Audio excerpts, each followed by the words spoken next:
Welcome to C3 San Diego. Need something fresh, real, and powerful in your life? Connect with us on social media, get live stream service notifications, podcasts, and up-to-date information on upcoming events. We are so glad you're joining us for a powerful, life-transforming message from one of our C3 San Diego pastors. We would love to hear about how God is impacting your life through this ministry. Please share your experience with us at info@c3sandiego.com. If you'd like to be a part of what C3 Church is doing in the city of San Diego and beyond, you can contribute financially by going to c3give.com and choosing the giving option that works best for you. We hope you enjoy this message. I love you guys. I've never been here before, but I feel like I belong here. I really do, and I have to tell you, your pastor and his beautiful wife and all the staff have treated us so royally. I told him, I said, I'm not a prima donna. I don't need all that special attention, but I sure do like it.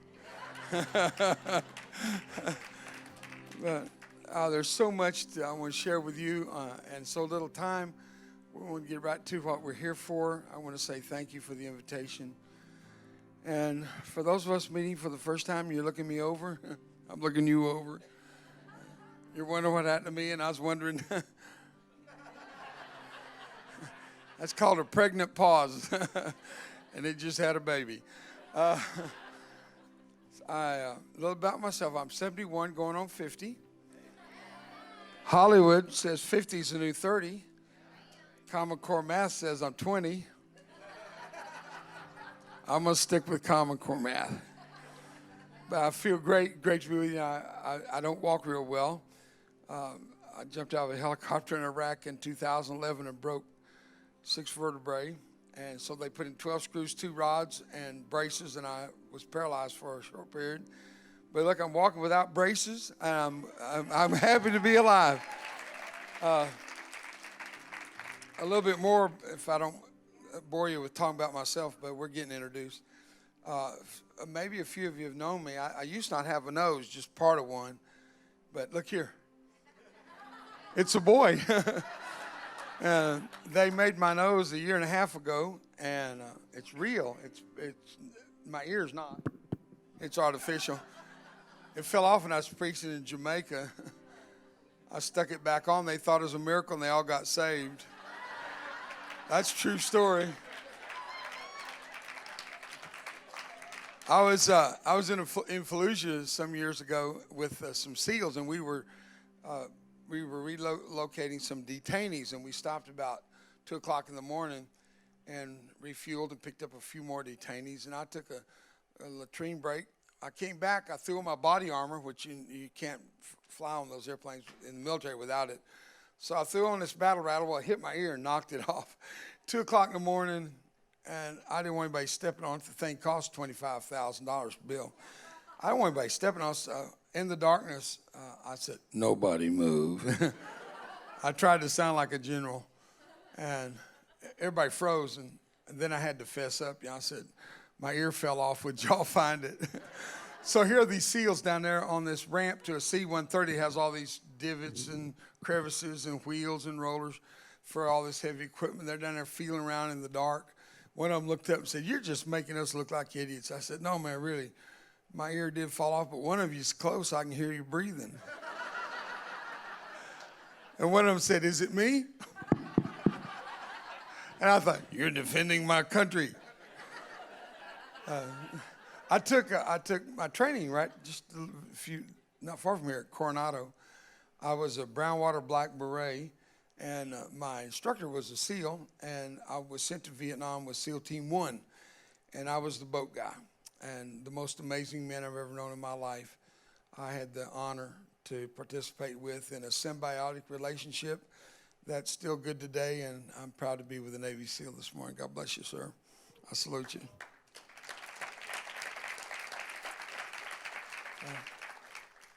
I got to tell you that I'm a typical boy when I was growing up, but I was in an untypical situation.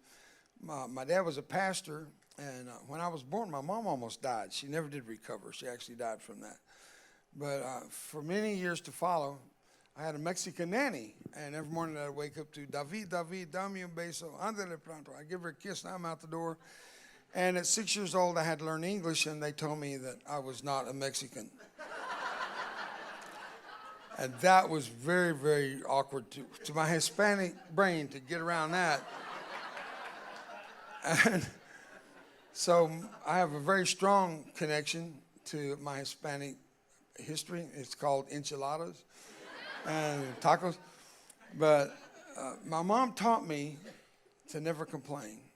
She never, ever, ever complained, never once. And for decades, curled up in a fetal position in a nursing home for a number of years. And she couldn't complain then, she couldn't talk. And it made me question a lot of things in life. Some of my television evangelist friends told me the formula, you say it this way and believe it that way, and it's got to happen, you command God. I never did think I should command God. God is my commander. And when she passed, I had learned so much from her that lectures could not have given me, but lifestyle did. And she taught me in how she lived and how she survived and how she died. I'm privileged to be married to my junior high school sweetheart. Yeah. I asked her to marry me when I was 16, and she slapped me. She said, but I'm only 13. I said, but you have the body of a 14-year-old. She slapped me again. That's a true story. We had a rocky, very difficult beginning, but 51 years later, we're still together. Not bad. And I'm honored to have 2 kids and 4 grandkids. So that's a little introduction about myself. Unfortunately, on a Memorial Day weekend and with my past experiences, I probably will have to refer to myself more than I'm comfortable to, but I'll be the illustration of my own message today, if that's all right. I was injured in Vietnam, yes, teenagers, 1969. I know you think that's after the War of 1812. It is after, but not right after. And I was injured trying to throw a white phosphorus hand grenade. I drew back to throw it. I pulled the pin, and I was 1 second from delivery. I didn't know I was in the crosshairs of a sniper, and he put out a burst of rounds, and one of them hit my hand and blew the grenade right here. And in 1 second, I went from perfect health, 190 pounds, to 57 surgeries later, and number 57 comes next week. And they're still trying to put Humpty Dumpty back together again, and all the king's horses and all the king's men. They can't, but along came the king, and Humpty's back. Yeah. Humpty's back. And I'm going to tell you something, folks. You don't have to go to war to get hurt. I go to Vietnam, I get hurt, come back with a purple heart. You go to divorce court, get hurt, and come back with a broken heart. And a broken washer, and the ex got the dryer, and it works. Because life's not fair. And when you think life doesn't treat you fair and it's not right, well, get over it. Because everybody gets hurt. Read what's left of my lips. Everybody gets hurt. No exceptions. It's not will you get hurt, it's when you get hurt. And the question is, when you get hurt, how are you going to deal with it? Remember what I said about my mom? Never blame God. Don't do this. Why me, God? What if he answered you? Well, I don't know, George. There's just something about you I don't like. Then you're a crispy critter like me. That's pretty gross. If you're in junior high, you like that.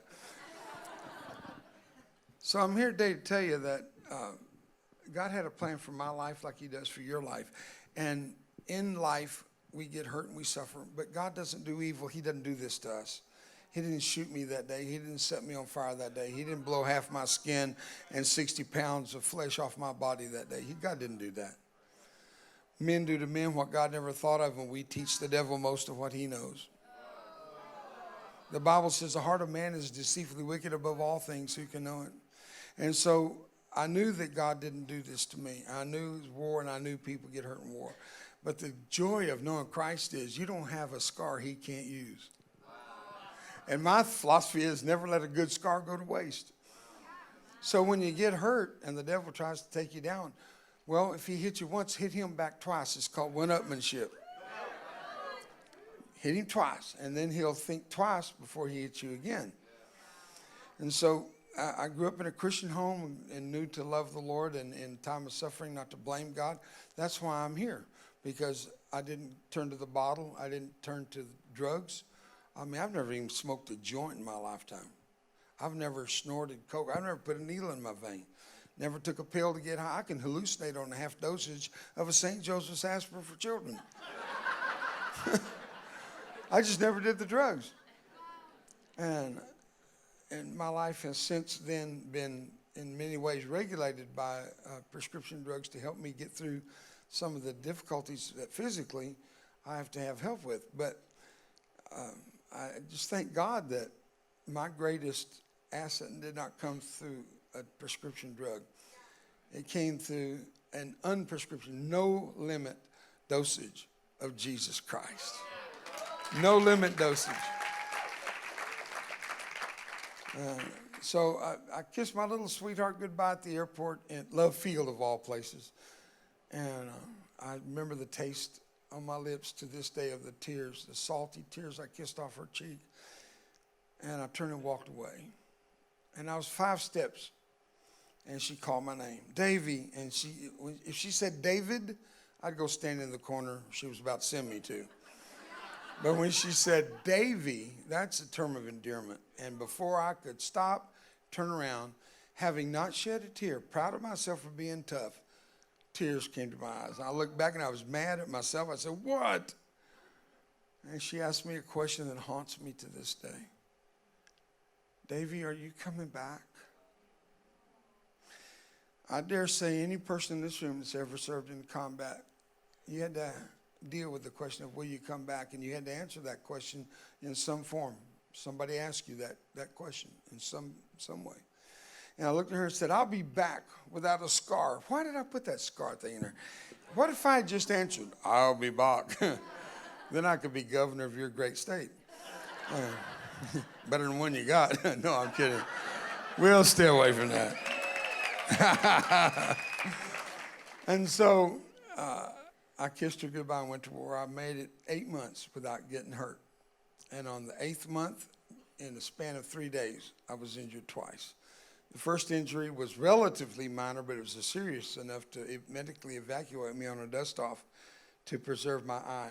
They thought I'd lose my eye from shrapnel getting in it, and some lacerations from an explosion. And in the process, they required me off the river for 3 days. I was on a little fiberglass riverboat. Fiberglass now, how's that for up armor? You can shoot a pistol through it, you know. Think what a B-40 anti-tank rocket-propelled grenade could do to it. If it hit the engines, there were 2 of them. If it hit an engine, the engine became shrapnel. The boat would go up in white smoke. I mean, literally white powder. It'd drive a cocaine addict insane. All that powder in so little time. I don't know where that came from. I should think twice. But the explosion that day was not of the boat. That hand grenade, I thought I was hit by a rocket. I didn't know I was hit by my own grenade. I thought it was literally we were hit by a rocket. It took several weeks in the hospital, maybe a month or so. Time became relevant. That they did a forensic retracing, backtracking how I was hurt, and they came to the conclusion I was hit by a sniper. And so when I did get hit, thinking it was a rocket, I swam across the river from where the explosion was. I swam across the river away from my guys because I thought if they're going to fire again or they're coming after me to finish it, I didn't want to be near them and get them hurt. And it's not heroic. And I was in the water thinking they'd put the fire out, but phosphorus burns underwater, doesn't it? You can't extinguish it. And half my skin came off. My face was gone. And I looked down and I could see my heart beating. And my back was on fire and skin dripping off my arms. And my right hand was severed in half with one finger left attached. They got these on again, but they don't work. They make a good mic stand and a preaching finger. Repent, see? Repent. Nobody's going to repent with a pinky. You got to use your index finger. And, you know, it's kind of funny, but to me, It was a promise of God. The devil took a lot, but God made sure he didn't get anything that'd keep me from doing what I was called to do. No weapon formed against me can prosper. And greater is he that's in me than he that's in the world. Come on, give it up for Jesus. It's not about me, it's about him. Amen. Thank you, Lord. And so I crawled up on the bank of the river and I looked at the damage, and my brain said, it's over, you're dead. And I wasn't sure I wasn't already dead, because I've never been dead to know what dead is. And that's a true statement. I didn't know if I was dead or not. And so the only way I knew that it confirmed I wasn't dead, I could see my heart still beating. And with every beat of my heart, it'd shoot blood out of an open artery that the shrapnel severed in my hand. And I was bleeding to death, burning to death, and I could have drowned. So all the above gave me the opportunity to exit, except for one little problem. I grew up memorizing scripture, and on the bank of that river, those scriptures came back to me. And one of them came out of the book of Philippians, chapter 1, verse 12. I want you to understand, brothers, wrote Paul, the things that happened to me have fallen out rather to the furtherance of the gospel. And so things happen in life. Even Forrest Gump knew that. Things happen. And I realized that I'm devastated. I'm not going to pull out of this. There's no way. I'm as good as dead. But the verse goes on in verse 19. And this is all going through my head at the time of my injury. He said, I know that this shall turn to my salvation through your prayer and the supply of the Spirit of Jesus Christ, that according to my earnest expectation and hope, don't lose hope. Last line of defense against suicide. Wow. My last line of defense. And I should have lost it. I know that this shall turn to my salvation through the supply of the Spirit of Christ and through your prayers, that in nothing I shall be ashamed, but that with all boldness, as always, so now also, Christ shall be magnified in my body, whether it be by life or by death. For to me to live is Christ, and to die is gain, verse 21. To die is gain, kept repeating over and over in my head, to die is gain.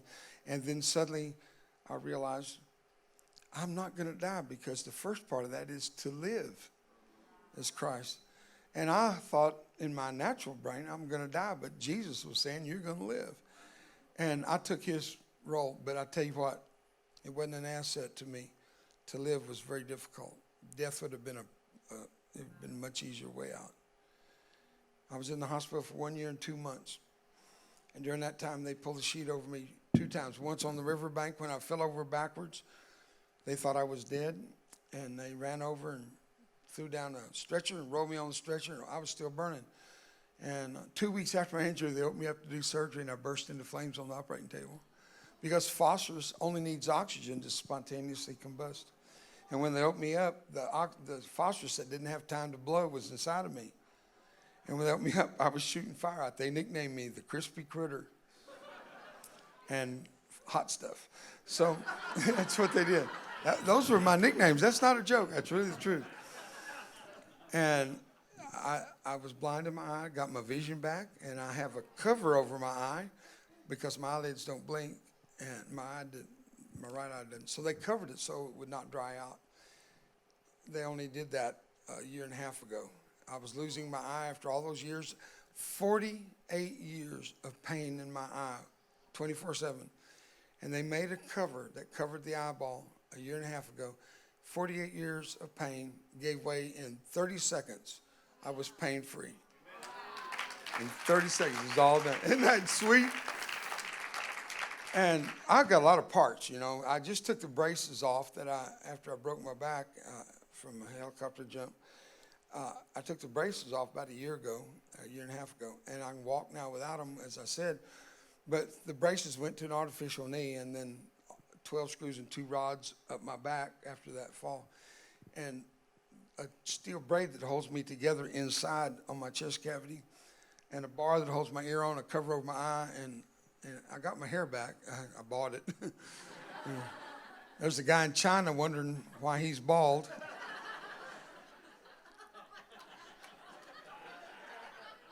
And I thought I'd put all my parts on the bed. My wife said goodnight, and I was in the other room. I told Pastor I got so many parts. when I die, they're going to open an Ace Hardware at the cemetery. You know, I make fun of it because crying about it's not going to fix it.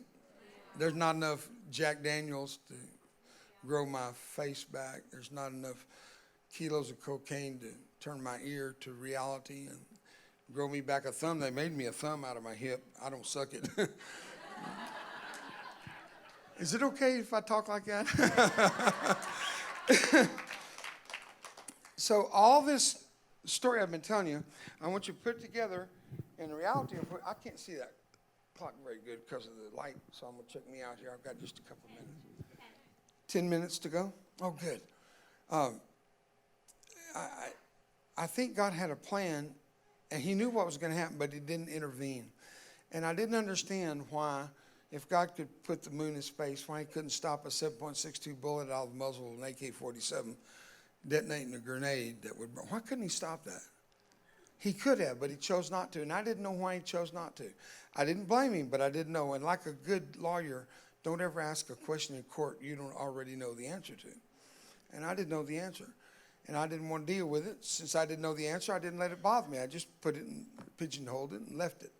One night on Trinity Broadcast Network, Jan Crouch, you remember her? She's a very wonderful lady. A lot of people thought, take off the makeup and you'll find Jimmy Hoffa. And I loved her so much. She and I were very, very close friends. And I don't have that many really close friends, but this is how we became best friends. On set, when I already asked her, I already said to her, it was a Memorial Day event on Monday night. And I said, Miss Jan, I'm really tired. I've been on a 90-day tour. Don't ask any hard questions. It sounds like Hillary Clinton doing the primaries. And she said, I'll make it easy for you. And so the first question out of the box, Davey, do you know why God let you be scarred, maimed, and burned? The question I didn't know the answer to and didn't want to deal with it. And it made me angry, but it was Christian TV, and you got to fake it for Jesus. And I said, I don't know why he let me be scarred. And listen to her answer. Because he knew he could trust you with the scars.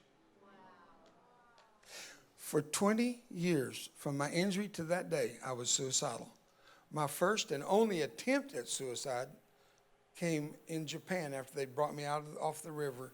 They sent me on a big plane to Japan. And it was there I asked for a mirror, and I saw myself. And I tried to take my life because I didn't want Brenda, my sweetheart, to have to deal with me. I wanted to get me out of her misery. And I didn't have a gun or knife. I just pulled the tube out and laid my head back and waited to die. And I got hungry. It was the wrong tube. I'll pull lunch. And the fact is, when they got me to America, they put me at the hospital I'm now still a patient in. And I asked for my sweetheart to come see me. And when she walked up, the door opened, she was standing. The guy in the bed next to mine, his wife came in, threw her ring on the bed, and walked out. She said, you're embarrassing. I couldn't walk down the street with you. And it terrified me. Now I didn't want Brenda to come in. And she walked in, and she said to the doctor, that's not my husband. And I just turned cold. I knew it was over. I'd never know the love of that girl another day of my life. But God. She took a second look, looking in my good eye, and I don't know what she saw. Something in there she recognized, and she kissed what was left of my face. And she looked me in that good eye, and she said, I just want you to know I love you. Welcome home, Davey. And when she says, Davey, I said, Doc, I'm getting better. and I was in for a year and 2 months, and I walked out with a suitcase in one hand, sweetheart in the other. And they said to me, you'll never father children. I have two of them, they're mine. They got plastic ears and hairpiece and everything. And I did fine right up until 9/11. And on that day, I tried to re-enter. I tried to re-enlist. They laughed and said, you're already 100% permanently and totally disabled. You can, and not counting mental. And so they said, well, you can't. Well, 2 weeks later, they called back and said, we're not going to put you in uniform, but they made me a contractor with the Department of Defense. I'm a resiliency coach in the Comprehensive Soldier Fitness Program, and my job is to spiritually uplift our troops by telling them my story and faith in Jesus. How's that? How about that, folks? That ain't me, that's him. And so, you know what? If y'all quit clapping, I have more time. I don't. That's encouraging. It doesn't go to my head. It goes to my heart. And on 9/11, my life changed forever, like yours. And they sent me. They said, we want you to go to all the military installations in the United States. So from 01 to 03, I covered so many bases and military, Army posts and Marine bases, Navy bases, the whole shooting match. And then they said, would you go downrange? And I said, absolutely. So they sent me into Saudi Arabia, Kuwait, Oman, Qatar, United Arab Emirates, Afghanistan, Bosnia, Kosovo, and now South Korea and other countries that I could tell you, but then I have to kill you. Not that bad. But they had a reason for me to go. They wanted me to tell my story because out of this tragedy came triumph, and they want that story told for resiliency, and I'm a resiliency coach. And I just spoke to 19,000 troops at, it's in Tampa and MacDill Air Force Base, Central Command. And in one day, 19,000 troops. Then 2 days later, I'm in Oklahoma City with 10,000 FFA kids at the Oklahoma State Convention for those children. My average audience age is about 19. And that's why it's good to not be any more than 20 emotionally. But I want to conclude by telling you that my job in Iraq is not just resiliency. Sometimes I need a little help too, especially after escorting a plane load of caskets covered in flags. I'm not emotional, it's your carpet, I'm allergic.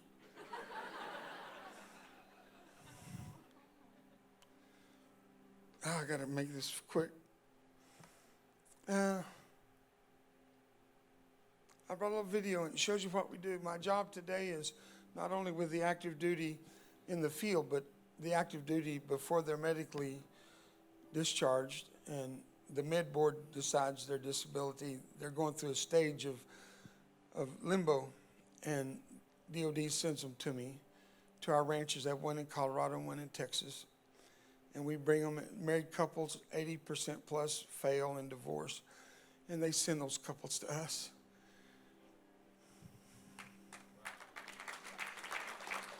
And they say, if it worked for you and Brenda, maybe it'll work for them, and it does. They come with separate bags. They go home with one bag packed. That's good. That's good.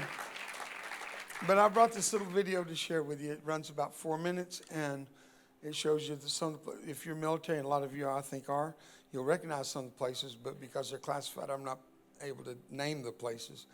But where it's not classified, you'll even hear a little bit of the voice.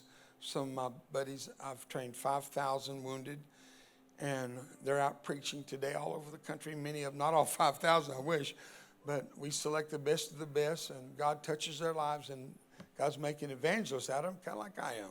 And that's the best thing that's ever happened in my life, just take their tragedies, use my experience, turn it into a triumph in their lives so they can do the same thing for others. I got to shut up and show you the video. It's all about the angel flight. Would you show that for me, please?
Angel Flight Bravo 03.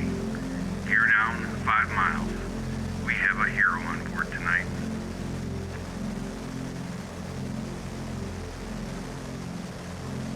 Angel Flight Bravo 02. You are number 1 for landing. Welcome home.